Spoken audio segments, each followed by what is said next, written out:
Alliance of Business and Industry spokesman Frank Filgo says it was the state Democratic Party that taught business a lesson in politics.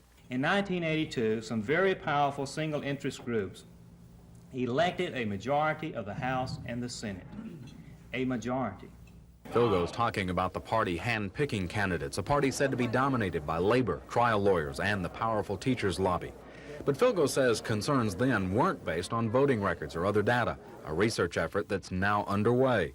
And he says business can't count on more than a third of the legislators to vote consistently with them. Filgo says this situation is forcing a change of philosophy. For a long, long time, business has taken this position. Let's wait and see who's elected, then let's lobby. I say to you that what we need to do is to elect the person that shares the business viewpoint, and the lobbying job will be much easier. But he says that's not easy, since voter apathy also permeates white-collar conservatives. In the meantime, he says the Alabama legislature continues to be a disappointment in addressing co-employee lawsuits, which limits employee suits against employers. Will likely be faced with agency shop, which mandates union fee payments by non-union workers at organized plants, and is expected to consider prevailing wage, which regulates pay scales on state construction projects. All issues, Filgo says, aren't conducive to a good business climate. Chris Grimshaw, WSFA TV News. Those of us who want a good business climate. Both boys look healthy. That's why it came as a shock earlier this year when Barbara and Michael Brown learned that Dwayne has leukemia. Since then, Dwayne's undergone treatment in Atlanta and in Gainesville, Florida, which is the nearest medical facility that performs bone marrow transplants. Both parents have tried to explain the treatment to their sons. They say Dwayne has become accustomed to the painful shots and tests, the same sort of pain that Brandon will soon face. If you've ever had a bone marrow done, it'll be just like that, only 10 times greater, the pain, because they do 10 bone marrows from Brandon. Now, Barbara and Michael must come up with $50,000 just to admit Dwayne in the hospital. So members of Phi Beta Lambda at Wallace Community College are trying to raise the money. The business majors say that it's the least they can do. Usually everybody's doing things for us, and we decided one time that we would do something for somebody that was really worthwhile, and I don't know, we just hope that we can get up the money and this child has a chance at a bright future. Doctors say Dwayne's future does look good.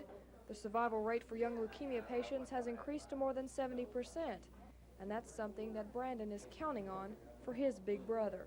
He goes around and says, around the house now, he says that he's going to get his brother all better. Mary Beth Boyd, WSFA TV News, Dothan.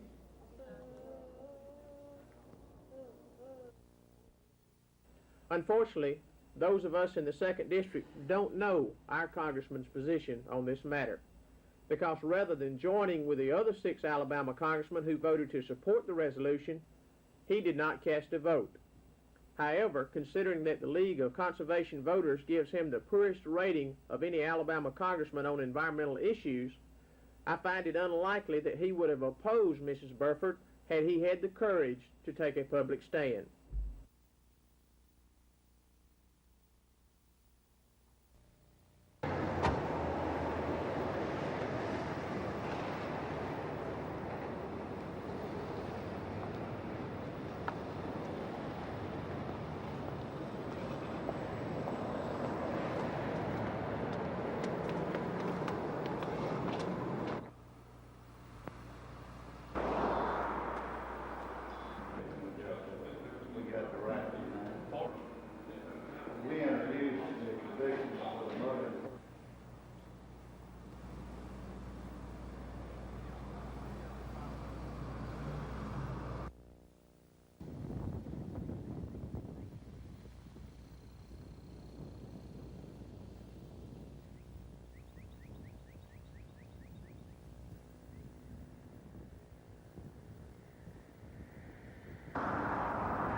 Picked up and look at him.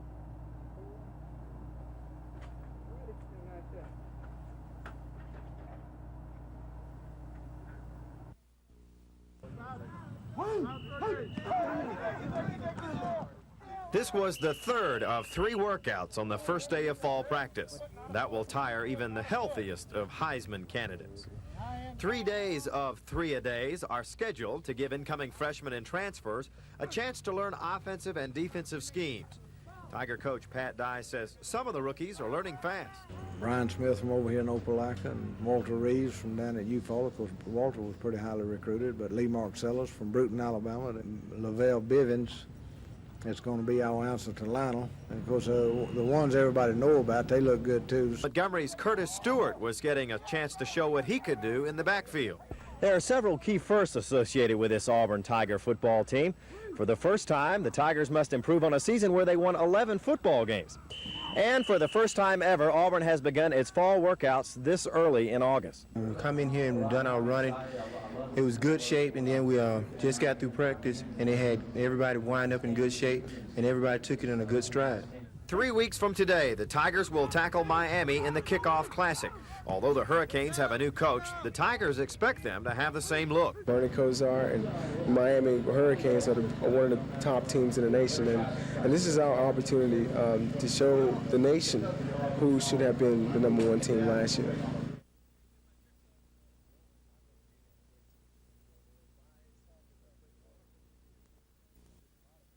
The tax cuts of the last few years have given a lot of people, millionaires and people that make $100,000 a year or more, they don't have to pay taxes anymore. And that's not fair. The man that makes from $10,000 to $20,000 a year, just a few years, the tax cuts a few years ago, he got a $240 cut. And the man that makes $80,000 a year, he got an $8,000 cut. So I think if we make the wealthy pay their fair share, it'll help lower the deficit.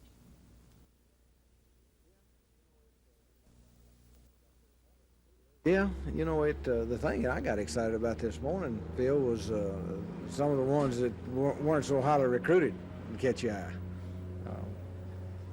Brian Smith from over here in Opelika and Walter Reeves from down at Eufaula. Of course, Walter was pretty highly recruited, but Lee Marcellis from Bruton, Alabama, that a lot of our people, he wasn't on many recruiting lists and that sort of thing. Didn't make the All-Star game, but he comes in about 6'4", 220, can run, catch a football, and do some things. Plus Lavelle Bivens, it's going to be our answer to Lionel.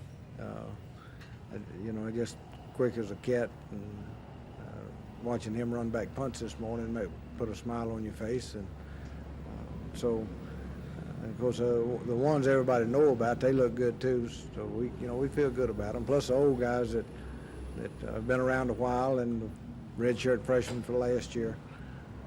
We got a chance. Do you care who quarterbacks this team? I really don't. We have 4 good quarterbacks, and it wouldn't matter to me if Coach let all of them play the quarter apiece. With a 97% increase in professionals that have worked in this area know that particularly in you know you're delinquent. I know you're delinquent. DPS knows you're delinquent.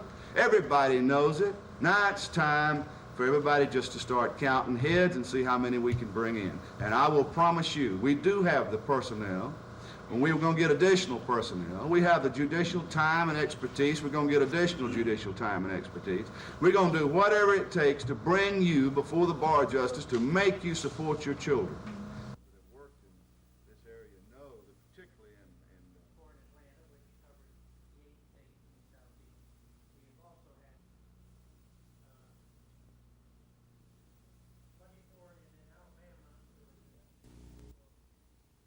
And objections to that proceeding, so in lieu of that telephone proceeding, we are now holding this meeting in Montgomery. Of his deposition. Otherwise, there is one matter of procedural nature which I want to call to your attention. Originally, the attorneys for safety.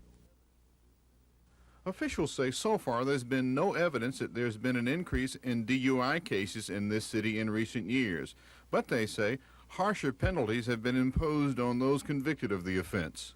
It's holding about steady, Norman. As you know, this is a very hot subject now, both in the political circles and in other areas. You've got MAD and other organizations which has brought it to public light a lot more than in the past. And we average about 700 arrests for driving under influence a year. And over a period of the last 2 years, we've had 1,356 arrests for driving under influence. The fines are stiffer, and you're seeing more jail stays now than usual. Police officials and supporters of stiffer penalties for driving under the influence say one stipulation in the law is that judges cannot show leniency, so they must give you a $1,000 fine and 6 months in jail if you are caught 2 times driving under the influence. This is Norman Lumpkin, WSFA TV News reporting.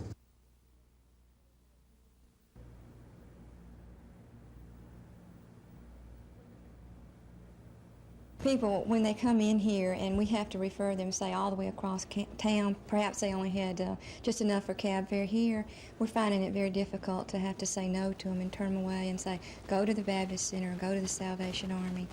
So we're trying to help alleviate that problem.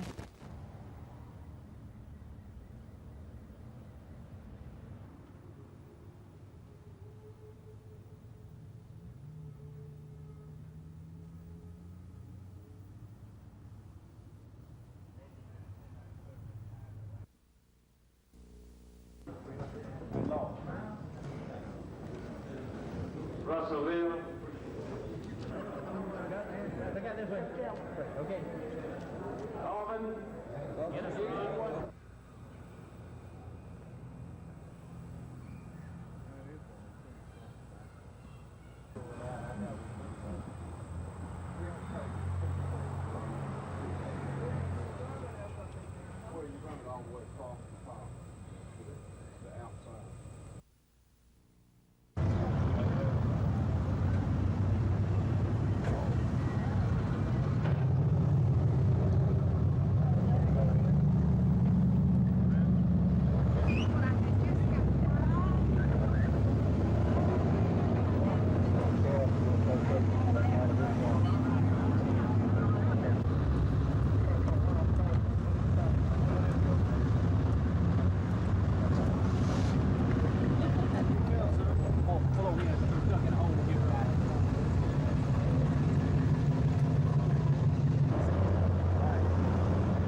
Telephone proceeding, we are now holding matter of procedural nature, which I'm going to call to your attention. Information that will be made part of the record, additional evidence that will be made part of the record, and has been made part of the record. At this time, I would...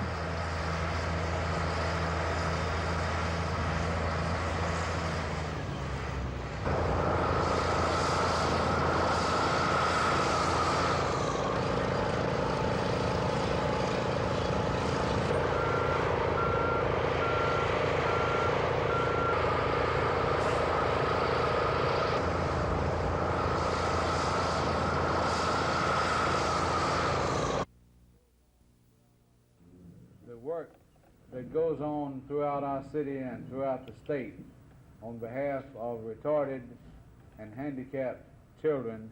His will hold a message of 56 characters on a certain level, which is a fairly large message. Michelle's will only also has a visual display that prints up right here. I don't know if you can see, you might be able to see on Michelle's over there on that side. He could come in, I could come to him, and it would recall cells. So he could do some type of independent work, which is, like I said before, a really Nathan, you, and Wendell Corbett. And we're very excited to be here today, and we're happy to have the opportunity to come here. The average age of the rape victim in Alabama was 24 years old, but with a range from 2 to 99 years. 26% of the victims were 16 or under. And of the victims 16 and under, 22% of the offenders were relatives, 54% were acquaintances, 15% strangers, and in 9% of the cases, the relationship was unknown. Counselors say that rape is not a sexual crime, so anyone can be a victim. It's a crime of dominance and violence and aggression, and so the person who's committing the rape is not looking for sex. He wants to dominate his victim, and he really doesn't care if she's old or young. I'm a counselor with the Lighthouse Council Against Rape. May I help you? I see. The attack has just occurred. Are you in The Council Against Rape offers a 24-hour hotline for victims to get immediate information and help, and they're looking for more volunteers. If you'd like to help, call the Lighthouse. The next training program is September 10th. Gina Gregory, WSFA TV News. Okay. The emergency room.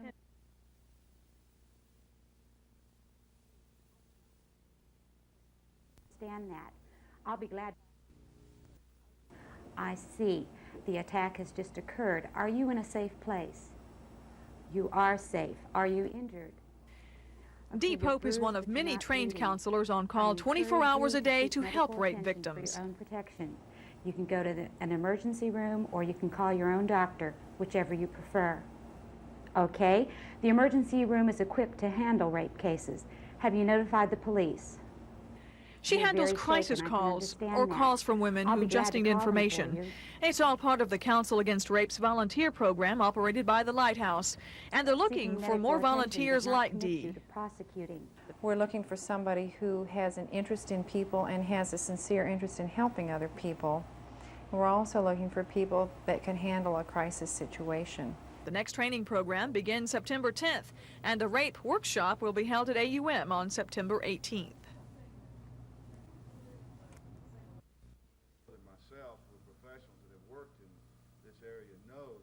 Motivation, and the more we cry child advocacy, the more confused. Usually what happens, the judge will either bring a civil or a criminal complaint. The judge will place the defendant, after giving him ample opportunity to pay child support, to take care of his legal obligations. The judge then sometimes will incarcerate those folks. It appears the more you incarcerate, the more money you seem to collect for the children.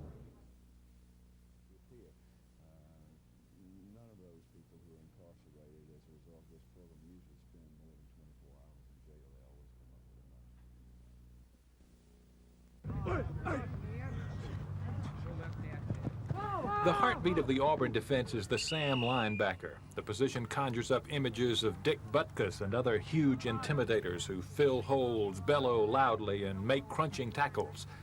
Auburn's preseason All-America Sam linebacker is Greg Carr, an engineering major who weighs 208 pounds and whose favorite TV show is 60 Minutes. I guess I don't fit your typical linebacker mold. I try to play more of a mental game, and I think the biggest advantage I have is just thinking and trying to outsmart some of the people that we play. I'm certainly not one of your bigger, more physical type of linebackers. As you know, I'm one of the smaller linebackers in the conference, but I think it plays to my advantage on several occasions. Heisman Trophy winners come off winning teams. Bo Jackson's chances depend on the Auburn defense. They will need a near-repeat performance of last year when they allowed the opposition just 16 points a game and when Greg Carr led the team in tackles for the second straight year. I know the biggest question mark is how we can replace 3 all-conference performers across the front. And I'm not going to say that we can replace them because what Humphrey and Smith and Altman provided as far as leadership and motivational qualities is irreplaceable. But with the 3 players we have coming in behind them, I think there'll be little or no drop-off as far as physical talent is concerned. I don't expect any weaknesses across the front. I think the strength of our defense will be with our defensive ends just because of the experience and the depth that we have there. Of course, our defensive secondary, with the exception of Jimmy Warren, returns intact, and the linebackers, with the exception of Jeff Jackson, return intact. And so I really don't see that much of a personality change between this year's ball club and last year's ball club. This new budget is a little fatter than 1984's. That's because revenues are bigger and better. Retail sales in all categories are up so as to produce a sales tax of $21,739,189, an increase of $2,812,753, or 14.9%. Building and construction in Montgomery reached an all-time high, and just about everyone in Montgomery who wants a job can get one. Most of the growth is going into salaries. The mayor is proposing a $2 million pay raise package. To start, the mayor wants to give all city workers a 5% pay raise, and some workers will get a merit or longevity raise. For example, the starting salary for a police officer will get a $1,500 boost. A new police officer now makes $13,837. Add a 5% pay raise, a proposed increase in hazardous duty pay, and a merit raise, and the new starting salary is $15,284. 25% of the city workers are paid on an hourly basis. For example, a sanitation worker now starts at $4.71 an hour. With a 5% pay raise and a proposed increase in longevity pay, the new starting pay for a sanitation worker would be $5 an hour. Mayor Fulmer says this budget gives Montgomery flexibility it hasn't had in several years. The city is starting with almost twice as much money as it did in fiscal year 1984. Much more money is going into equipment, trucks, bulldozers, and the like the city couldn't afford to buy the past few years. And for the first time, the mayor wants to set aside $500,000 for a rainy day, a real rainy day. The city absorbed the cost of this year's tornadoes and big fires, but the mayor says that might not always be possible. Susan Silvernail, WSFA TV News. Employee of the Year Award.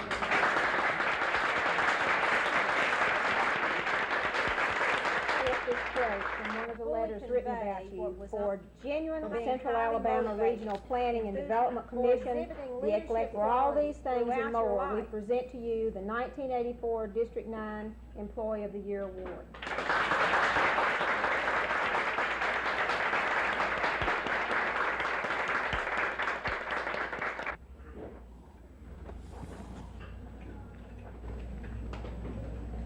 Hi, Gloria.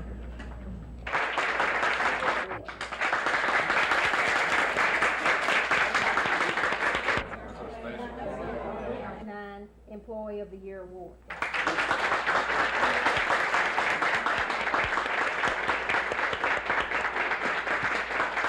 Thank you.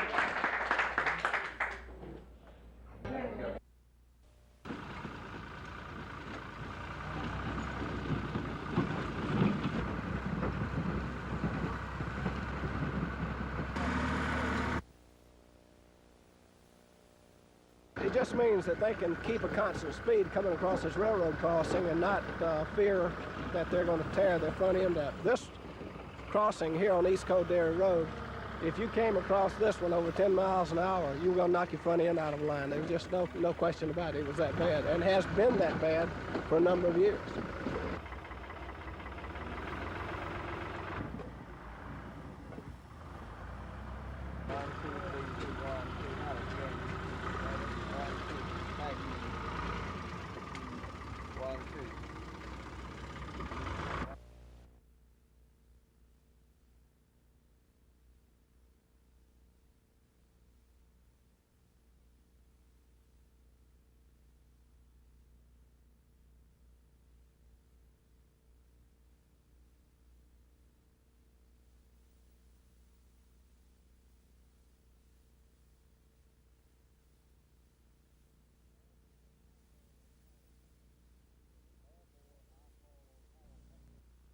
Therefore, I call on Howell Heflin to initiate whatever constitutional action necessary to remove Myron Thompson from his judgeship so that the election can proceed in an orderly, peaceful, and legal manner. I believe the people of Alabama have a right to know whether Howell Heflin approves of the actions of his appointee to the court, or if he does not approve, what does he intend to do about it. We do have some farmers in the room here today. I guess if we have a problem, now in the state of Alabama we have about 4.5 million acres of row crop land. It says that any federal agency that has, in carrying out their programs, that are doing something to convert prime agricultural lands must take a close look at what the impact would be to convert those lands.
our patients will be evaluated on the scene, carried and transported by other units from surrounding areas using resources from Caldwell, Millbrook, possibly Montgomery areas to support our people in the field.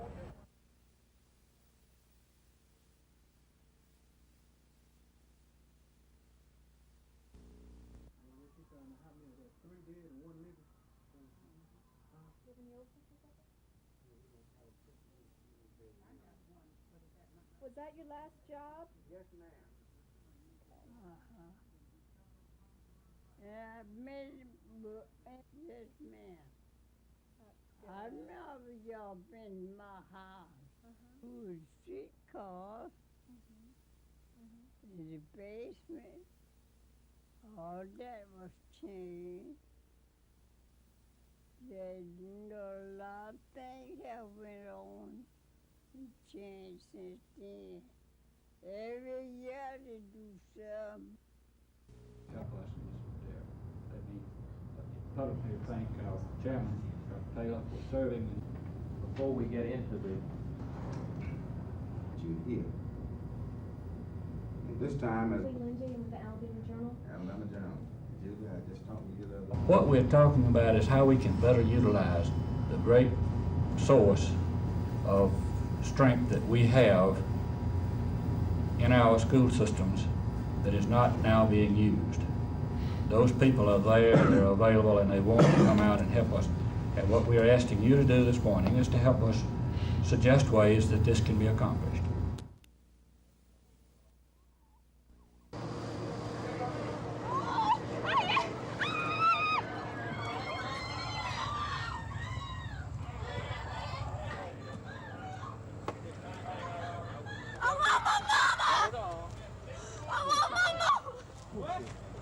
She's on her way.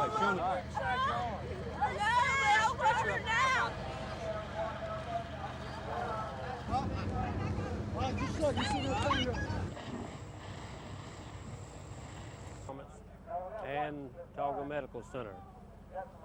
We conducted this drill.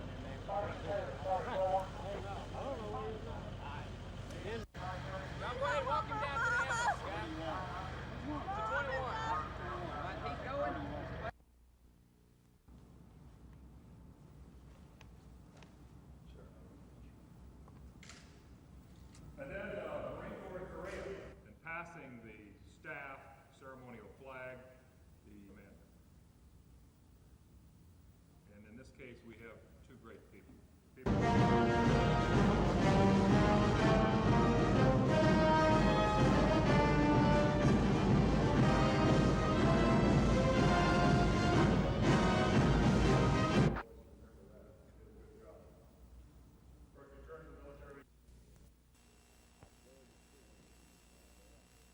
I'm glad to see you, Danny boy. Y'all get on this side. John Bates with Maxwell House Good to Property. see you here. Yeah. Turn it other way too, Governor. Yes. Just flip it around. There it goes. It's transparent. A little easier to read on this side. Yes.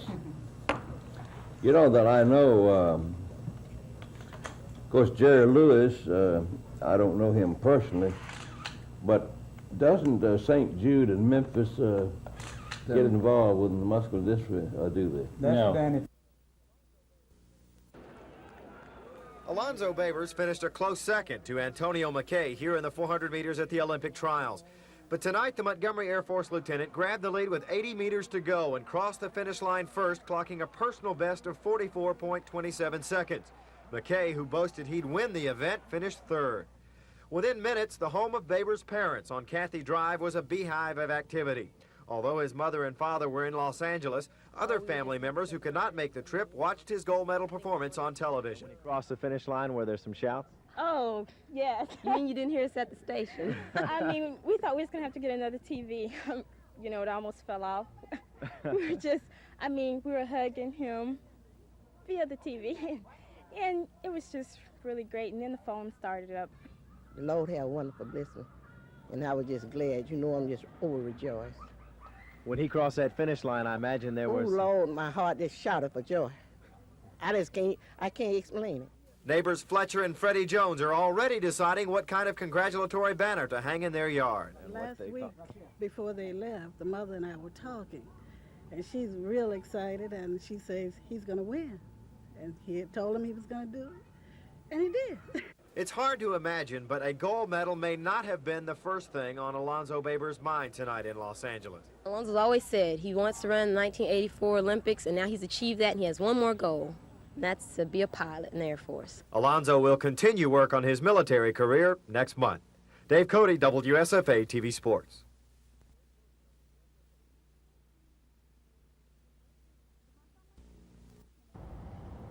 The Montgomery Community Action Agency is located on Adams Avenue, far from the city's power center, but close to the people it serves. People needing whatever, clothes, food, our basic areas. We've spent more money this year in utilities payments, heat payments, and housing, food. We spent over $600,000 this year on direct assistance to families in Montgomery County. The agency is handling more than $3 million in federal and state funds. The agency runs a food program for old people in Raymer and 15 Head Start programs for low-income children. Mayor Fulmer says the Action Agency doesn't handle its money well and isn't worth being included in the city budget. I don't understand why. First of all, the Congress of the United States considers this organization worthy. The state legislature considers this organization worthy. As hard as the Community Action Agency had to fight for its $40,000 last year, the agency is coming back with an even bigger request in 2 weeks. Gardner says he feels he has no choice but to ask for more money, since the poor in this county need more help. Susan Silvernail, WSFA TV News.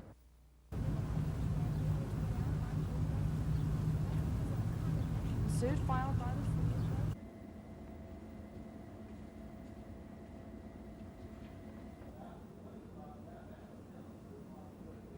gives good relief because he will actually go out to the scene and visit it. That way he can tell. I think they're going to find that the owners are going to find they've let it go for so long that it's not going to be economically feasible for them to bring it back up to code.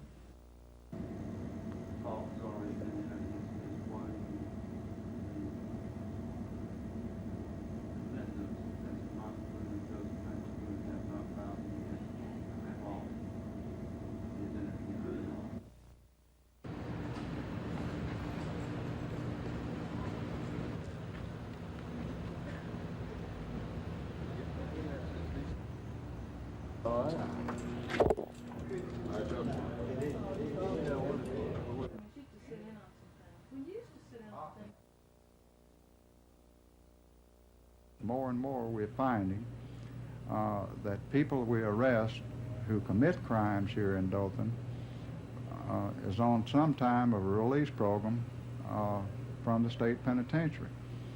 And it's very frustrating to us in the department, and it's draining our resources.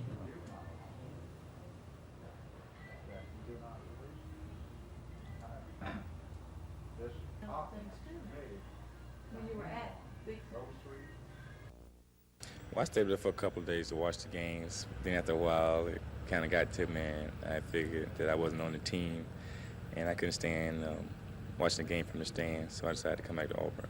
If there's an injury after the Olympics begin, you still couldn't have filled a place?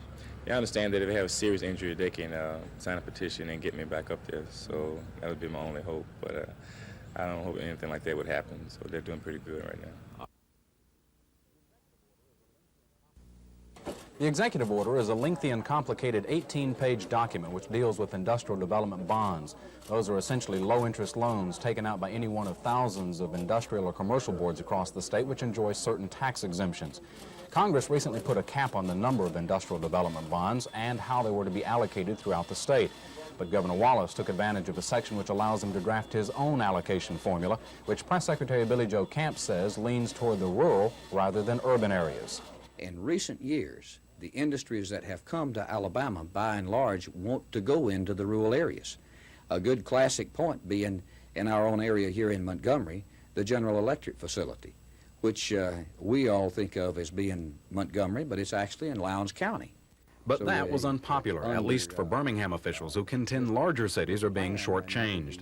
Camp also admits the plan was drafted without everyone's input. Should that perhaps have been done earlier, since this is such a tremendous amount of money? Well, maybe it should. I don't know. Obviously, with the reaction that's come about, there probably should have been more contact with them. But Camp still defends the plan, saying once everyone gets an opportunity to digest the distribution formula and understands the restrictions it places on industrial development bonds, the governor's formula, or a slight derivation of it, will likely be accepted. Chris Grimshaw, WSFA TV News. At a cost not to exceed $29,000. The law is explicit in both areas regarding. Is this something you need? Yes,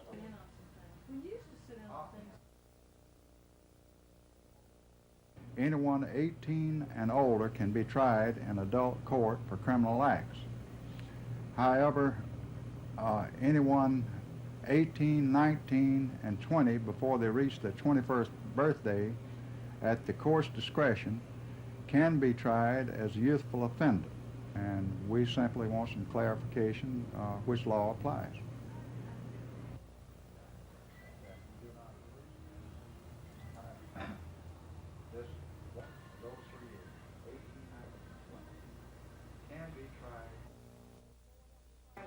Sandra Holtzclaw says no one else tried to save the girls, that everyone on the beach stood and watched as her 46-year-old father ran into the water. Everybody went in until he was on his way back in with the second little girl, and a little boy grabbed a raft and went out to meet him. He got the little girl up into the raft, and he just kind of slumped over, and they pulled him up onto the edge of the raft, and they held him on until they got to the beach. The Carnegie Award goes only to those heroes who lose their lives while helping save someone they didn't know. Sandra says her father never thought of himself when helping others. I know if he was here, he'd be really proud, but he'd also be kind of embarrassed because he's used to doing things for people, and I know that he didn't think about it. At the time, he just knew those little girls needed somebody to help them. Holtzclaw, an Air Force retiree, had worked for the Federal Aviation Administration for 7 years. That agency will honor him posthumously next month in Washington with the Department of Transportation Medal of Honor. His daughter will again accept the presentation. I'm really proud that they did this because it makes me feel like somebody appreciated what he did besides me. Mary Beth Boyd, WSFA TV News, Headland.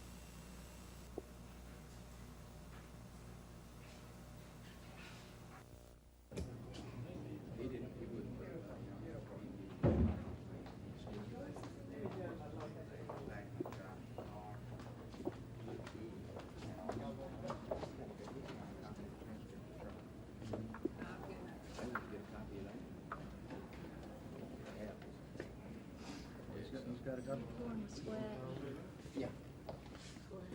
Here you get nurses. Yes, sir.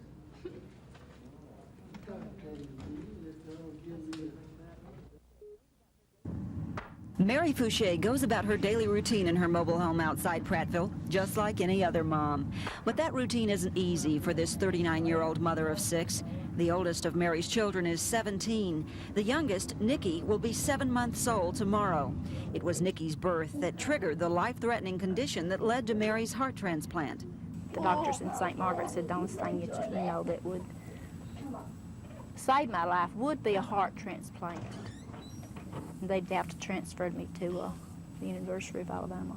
Shortly after Mary returned home from the hospital last month, her husband, in her words, took a hike, leaving Mary with the bills and the children. Mary's only income stems from Social Security benefits paid to the 4 older children whose father was killed, and from Mary's disability payments. A fundraising effort to help pay for Mary's heart transplant netted just a little more than $4,000. UAB Medical Center has that money, but the bill still totals more than $100,000. I'll owe for it from now until probably until I'm 150 if I live that long. Despite her current financial problems and her past medical problems, Mary Fouché is not a person who inspires our pity. I feel real lucky. She is a person who commands our respect. Lynn Sampson, WSFA TV News. You can't have the pipe. identifies also of course it must have been taken or must be taken. 75 at this time of making progress toward being certified all through 12 grades. What else are we talking about? The test, the numbers of people. Certainly notify them if we need to again, what the regulations are. As I travel across the state, it's just exciting to see that local people are caught up in this movement, that they're moving far ahead of expectations, and I know of no system in the state that's not at least living up to what we expect them to do. Correct. Morning, back. I'd like the board to know that we'd be willing to work with individuals. Or whether we just let Fred Johnson crawl out. My name's Charlie Gibbon, and I'm stuck at AUM, also on the state board. What else are we talking about? The test, the numbers of people. Thank you. Anyone else you'd like to hear from? The English classes was certificate. That we notify them if we need to again, what the regulations are. I think one thing we need to clarify, I talked about the this morning back, is that the board has said that Hugh Kaufman is the EPA official who now heads the Superfund, the division responsible for cleaning up hazardous waste problems like Love Canal or Times Beach, Missouri, both sites of PCB or toxic material contamination. Kaufman told the committee that he's not convinced that a dump site like the world's largest burial site in Sumter County is entirely safe. Obviously, public relations people for the company, as well as certain state officials and federal officials, say that the materials will not leak out in 10,000 years, but there is no technical basis for that statement. Quite the contrary. There's technical basis to believe that some of those materials have already leaked out. Kaufman was also critical of Chemical Waste Management, the company that operates the Sumter County site, saying he doesn't think it has an adequate monitoring system of ground wells to test for leaks. Kaufman was also negative about most hazardous waste procedures, laying blame on both the industry and EPA. Some committee members' questions evolved into an adversarial discussion with him over his sentiments about chem waste, which he says are neutral. But Kaufman is also in town to testify before the Montgomery County grand jury. District Attorney Jimmy Evans watched the discussion with the committee, reacted with concern twice, once while Kaufman refused to name names when asked about allegations that some EPA officials and Chem Waste acted illegally in issuing permits for test burns aboard the incinerator ship Volcanus, and once again when Kaufman was asked about possible indictments by the grand jury. Chris Grimshaw, WSFA TV News. The second thing, obviously.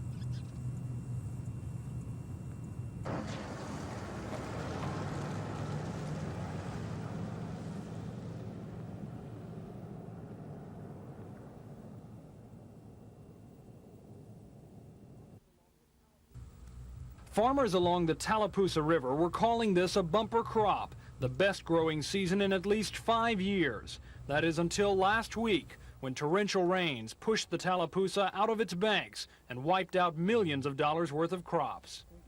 I would feel like you're talking about on the majority of your farmers a 20 to a 30% loss on just about every one of them.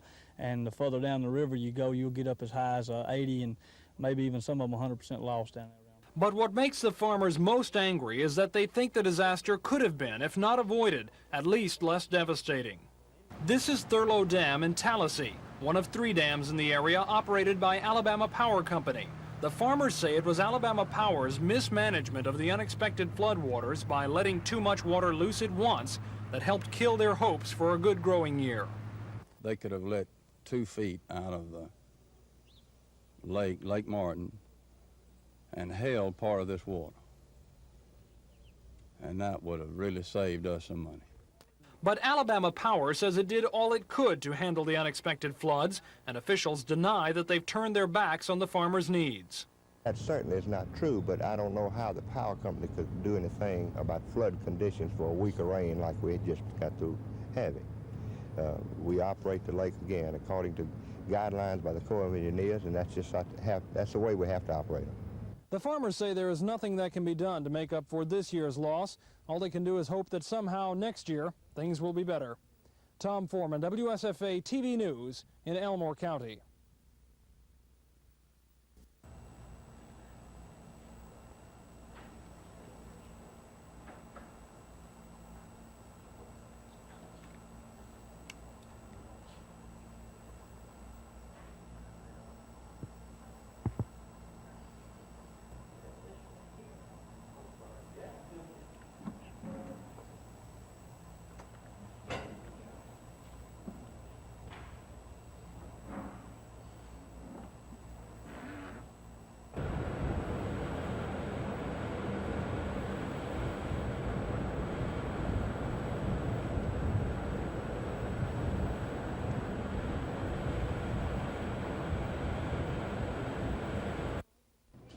Jeanette Brown was charged with first-degree assault last month after a resident was admitted to a local hospital.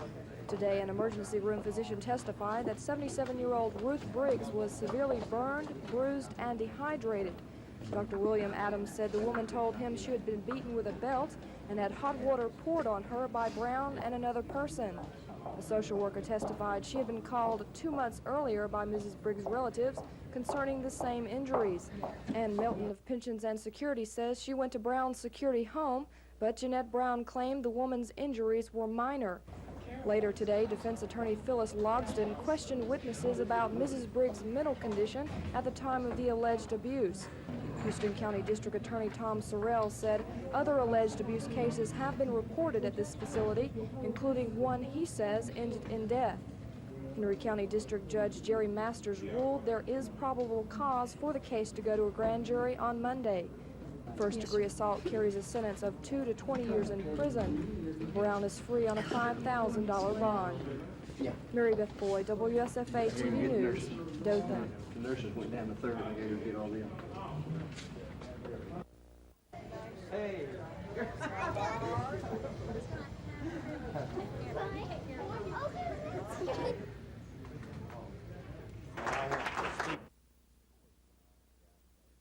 What was Dion's reaction when she finally touched ground here and saw everybody waiting for her?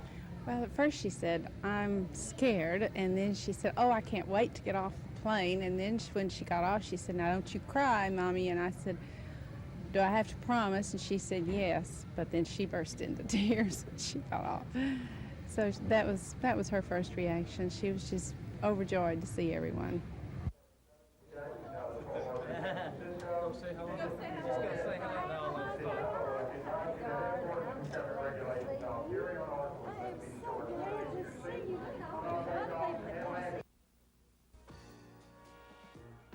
Alonzo Babers surprised most of the experts, but not those close to him. He had quietly told friends and family he felt he would win. It was the final 80 yards where he made his move, zipping past Australian Darren Clark, who had led most of the way. At the finish, it was Alonzo going away in the best time of his life, 44.27 seconds. Antonio McKay, the boastful Georgia Tech student who had openly predicted victory all week, was third and a dejected figure on the track. This time I knew in the final I had to go out a lot faster than I did in the semifinals. I came through about 23 in the semis, and I knew I had to go out a lot quicker. So I went out hard and came through the curve, and coming down the home stretch, I just had to go. There were about 2 guys out in front of me. I think it was Darren Clark and Tiak from the Ivory Coast, and I knew I had to go get them. As Alonzo was taking his victory lap, he stopped to embrace his parents, Mr. and Mrs. Porter Babers, in the Los Angeles Coliseum. And about this time back home, the phones began ringing at the Babers home on Cathy Drive. And as you might expect, there was some excitement there.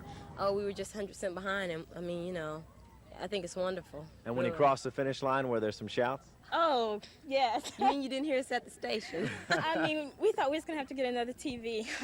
You know, it almost fell off. We were hugging him via the TV.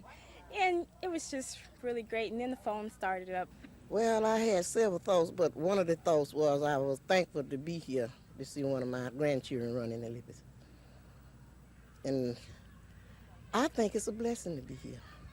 The Lord had a wonderful blessing, and I was just glad. You know, I'm just overrejoiced.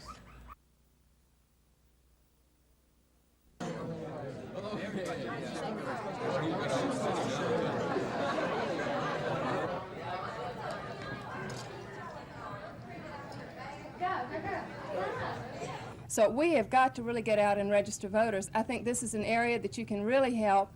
Since they've registered about 30,000, I guess, during the last 3 months during the primary, we've also been out registering, but we have not registered quite that many.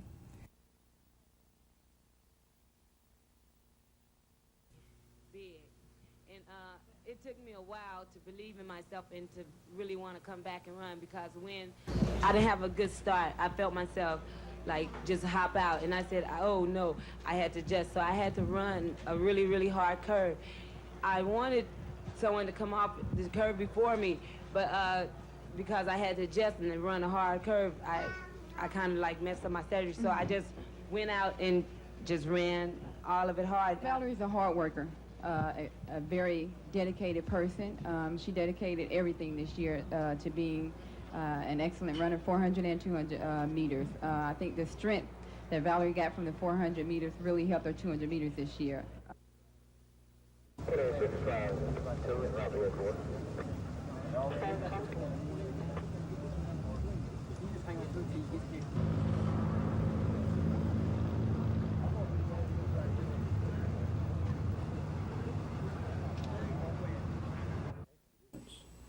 The extradition papers were signed by the governor of Michigan just a few days ago.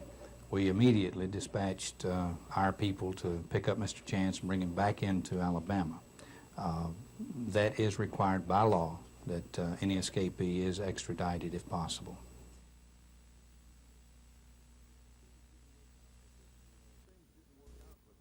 Things didn't work out for 30-year-old John Chance like they did for his brother Philip. Just like Philip, John escaped from Alabama while serving life for the killing of a store clerk. Both went to Michigan.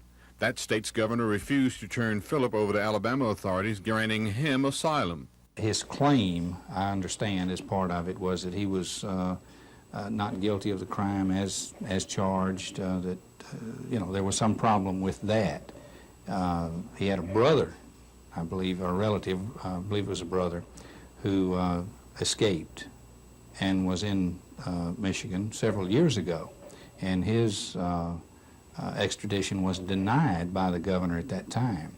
Tonight, John Chance is again one of the 10,300 inmates in the custody of Alabama prison authorities after 5 months of freedom in Michigan.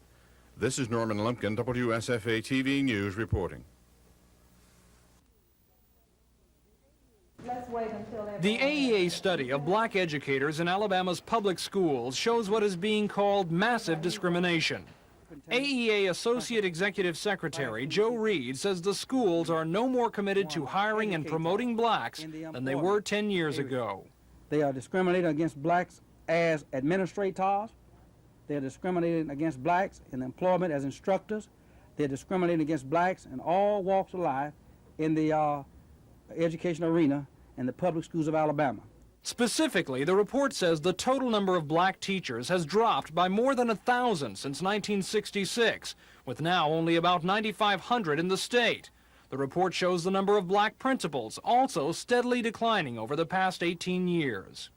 All right, let's take a look at the gloss. While most of the blame for the apparent racial imbalance is being placed on local school boards, the AEA is also blaming the court system, saying judges have not done enough to make school officials obey orders aimed at ending discrimination. Ironically, the AEA says it will turn to the courts to try to correct the situation. No school board can expect to avoid a lawsuit if that school board is guilty. And the way to avoid that is not to discriminate. One doesn't have to be a genius to figure that out. The AEA is promising massive litigation if the problems they have found are not voluntarily corrected. In the meantime, they say they will not cooperate with nor tolerate the school systems that aren't giving everyone a fair shake. Tom Foreman, WSFA TV News. A new report released today by the AEA says the number of black teachers and school administrators has been steadily dropping since 1966, while the number of whites working in the school system has been rapidly increasing. We have a very serious problem facing this state. Black youth or white youth, all youth are entitled to an integrated education. The AEA blames local school boards for most of the apparent discrimination. But at the same time, the association says the courts have not done a good job enforcing anti-discrimination orders. Still, the leaders of the association say they'll go back to the courts to get what they want, a quota system of sorts to make sure every school has some black and some white teachers. If that means, and I suspect it will mean, massive litigation in the future, then we will have to crank up the machine and start suing again. The AEA says the new study is an indication of both the success and failure of past efforts at integration. The success in keeping at least some black teachers employed, the failure that there's still work to be done. Tom Foreman, WSFA TV News. When the jury's verdict was announced in the courtroom, Dr. Duro hung his head in visible relief, and Stephanie Bell whispered, "That's not justice." The jury of 7 women and 5 men had listened to complicated medical testimony for 2 weeks, but it took them only an hour to make up their minds that Dr. Duro and Baptist Medical Center were not to blame for the death of John and Stephanie Bell's infant son. I think this jury sent a message to the community that we appreciate doctors like Dr. Duro and nurses like the Baptist Hospital nurses. Attorneys for the Bells tried to show the nurses didn't monitor the fetal heart rate enough and that the doctor didn't perform a cesarean section soon enough. The defense attorneys said the Bells simply could not accept the death of their child. Well, I think they had trouble accepting a hard thing. It'd be hard for anybody to accept, but I also feel, as we expressed in court, that Dr. Duro could not have prevented this. This had been a long and difficult trial. It attracted a full courtroom of spectators every day and divided 2 families, the Bells and the Duros, that had been lifelong friends. Susan Silvernail, WSFA TV News. Montgomery County boasts a pet population of more than 84,000 animals, but less than 60% have been vaccinated for rabies. Health officials say rabies is a very big problem. Through door-to-door searches, roundups, and the issuance of citations, they've been trying to help curb the disease. The choices are to either take the pet to the Humane Society and have it destroyed or have it vaccinated. The choice of keeping your pet and not having him vaccinated is not a choice. At 20 local schools tomorrow, 24 area vets will vaccinate your pet at a reduced rate. Health officials say they're serious about enforcing state law that demands yearly shots. And if you miss tomorrow's special clinic, it could cost you more than your pet's health. State law provides an enforcement vehicle penalty of not less than 25, not more than 100, plus the cost of the court. Plus they still have to receive the vaccination, which is about an $8 charge. Plus they will still be faced with restitution to the Montgomery County Rabies Verification Program, and they'll pay the $12 penalty also. It can run to $134 if you put your pencil to it. Tomorrow afternoon between 2 and 5 o'clock will be your last chance to get your pet vaccinated. It'll save your pet a lot of anguish and yourself a lot of money. Dean Argo, WSFA TV News.